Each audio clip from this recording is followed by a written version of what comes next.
Buenos días, bienvenidos a estas meditaciones maquiavélicas. En esta ocasión quiero platicarles acerca de la nueva política que tenemos en el siglo XXI. La política en el siglo XX estaba dirigida por las armas o por las leyes. Y también sabemos que solamente podía hacerse hacia la izquierda o hacia la derecha. Esto hizo que Duverger hiciera este esquema para entender la política en el siglo XX, que ahorita quiero recuperar con ustedes, porque nos explica muy claramente qué era el comunismo, una acción política de izquierda y con las armas. Nos explicaba también muy bien el fascismo como una política dirigida con las armas y de derecha. Nos explicaba, por supuesto, la idea de socialismo, que era ya una corriente política apegada a las leyes y de izquierda, y por supuesto el conservadurismo era y es todavía una corriente política apegada a las leyes y de derecha. La parte interesante de este esquema es que nos explica el siglo XX, pero no tanto el siglo XXI.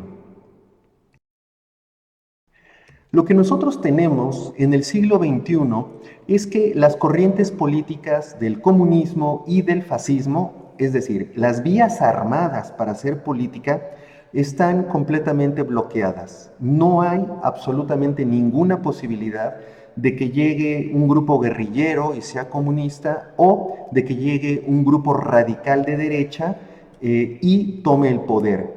Lo que nosotros estamos viendo en todo el mundo en el siglo XXI es un vaivén, un péndulo entre el socialismo y los conservadores. Y ese es nuestro punto fundamental en el siglo XXI.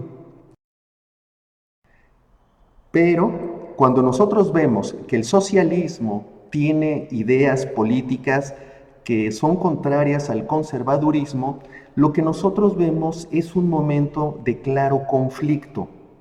Lo que nosotros podemos apreciar hoy en día en toda Hispanoamérica, pónganse a pensar en España, es una lucha increíble, un gran conflicto ideológico entre izquierdas y derechas.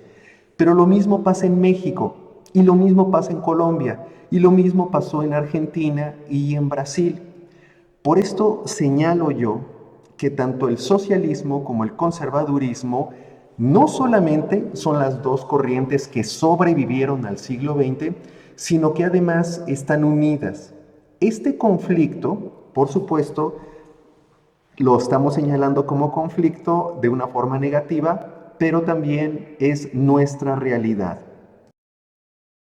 Y entonces lo que nosotros tenemos, obviamente, que pensar es que es inevitable el socialismo, tanto la historia del socialismo como el futuro del socialismo. Pero también es inevitable el conservadurismo.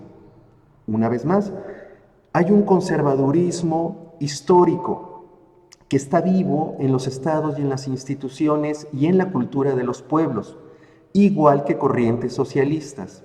Y entonces no es muy difícil darse cuenta que ni la línea socialista ni la línea conservadora deben de ser únicas, sino que, como en las llantas de una bicicleta, deben de dirigir ambas el camino de un país. Eso es lo que estamos viviendo en toda Hispanoamérica.